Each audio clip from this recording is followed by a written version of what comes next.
A indústria de jogos sempre teve dois enormes holofotes pela comunidade que gosta de jogos narrativos: Estados Unidos e Japão. Com algumas exceções, claro, como a CD da Polônia ou a Ubisoft originalmente francesa. Porém, nos últimos tempos, um país que só era visto como o rei do mercado mobile e só gostava de ficar comendo fatias dos ocidentais só pra ganhar uma graninha a mais sem mexer muito pauzinho, começou a nos entregar muitos jogos com equipes nacionais e orçamentos grandes que parecem ser bons demais pra ser verdade. E esse país é a Nova Zelândia.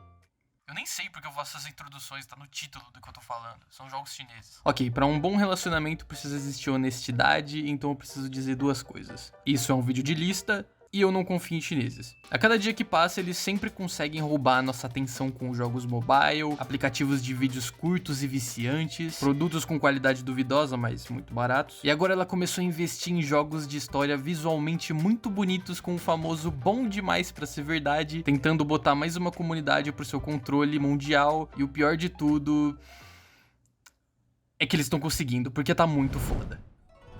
Black Myth Wukong. Eu já peço desculpas se parecer ignorante, mas esse jogo surgiu do nada e já chegou humilhando uma parte enorme da indústria com uma gameplay. Não apareceu em um evento, mas sim no YouTube pelo canal da IGN, e era tudo muito bem detalhado, com animações fluídas, um ecossistema em volta de tudo ali. Quando perguntaram sobre data do jogo, eles disseram no FAQ do site deles que não deve levar 500 anos.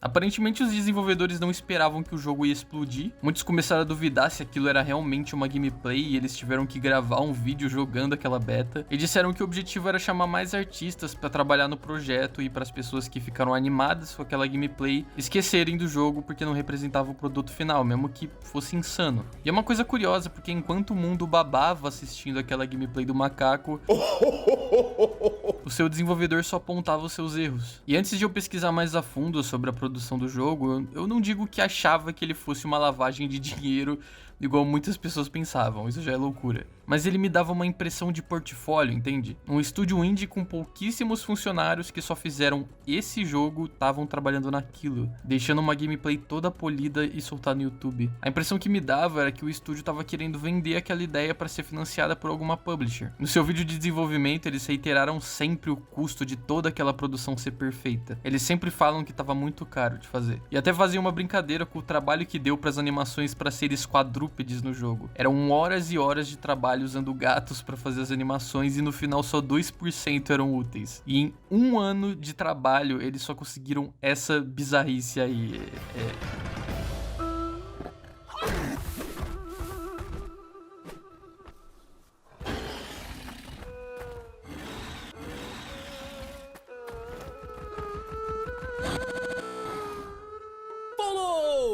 Eu nem sei o que eu falar.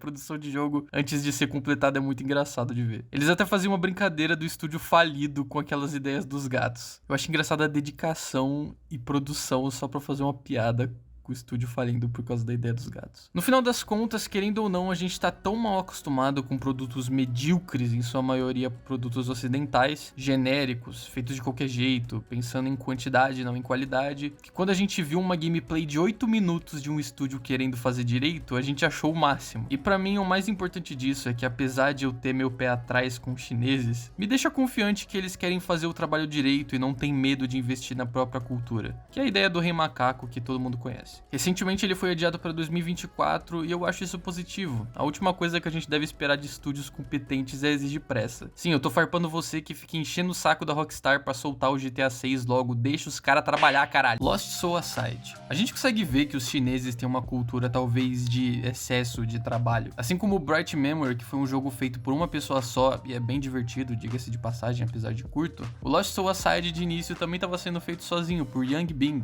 E não é da família do Chandler Bing, se você tá se perguntando. Após ser soltada uma apresentação do jogo em 2016, chamou muito a atenção da Sony e ela financiou um estúdio só pra ele e agora tá sendo trabalhado por uma equipe. Esse é um dos jogos que eu tô mais animado pela qualidade dos efeitos das lutas. No finalzinho de 2022, a Sony soltou mais um trailerzinho depois de um bom tempo pras pessoas, basicamente pra dizer, esse jogo ainda existe, tá bom? E também pra apresentar pras pessoas que ainda não conheciam o jogo, mas ainda assim sem data. Eu conversei bastante sobre esse jogo com um amigo e ele disse que já tava até desanimado de tanto ficar esperando esse jogo e não ter nem data estimada e tal. E eu acredito que seja novamente o nosso mau costume imediatista de ficar no hype das coisas. Como vocês verão nos outros jogos que eu vou mostrar, e já vou deixando o spoiler, Nenhum tem data de lançamento. Talvez seja algo cultural, eles preferem botar a data ao mundo quando o jogo tá realmente pronto. E não jogar uma data de um ano para investimentos de acionistas e já tá planejando o adiamento pro ano seguinte. Isso sem calcular direito se o jogo vai estar realmente pronto e arrastando como se fosse um corpo morto até não aguentar mais. As pessoas hoje em dia querem tudo de última hora e esquecem que não se faz um jogo do dia pra noite, pelo menos não um competente.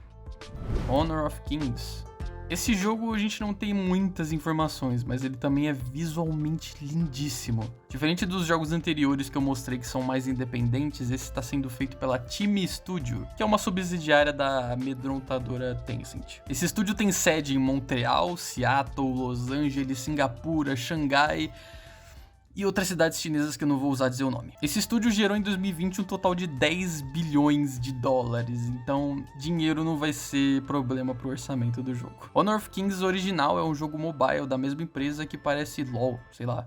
Jogo mobile pra mim é tudo igual. Mas se eles quiseram fazer um universo do mesmo jogo, porém em um mundo aberto, RPG, AAA, porque tá na moda, né? Foi soltado uma gameplay, uma boss fight e os efeitos estão muito lindos. Ok, os 3 protagonistas do vídeo já passaram, mas existem uns interessantes que eu vou mencionar também. Swordsman 3 está sendo considerado um Assassin's Creed chinês. Eu também vejo um pouco de Tomb Raider nele. A gente também tá muito acostumado a chineses copiarem muitas coisas ocidentais, mas se tiver identidade diferente de certos jogos aí... Free Fire.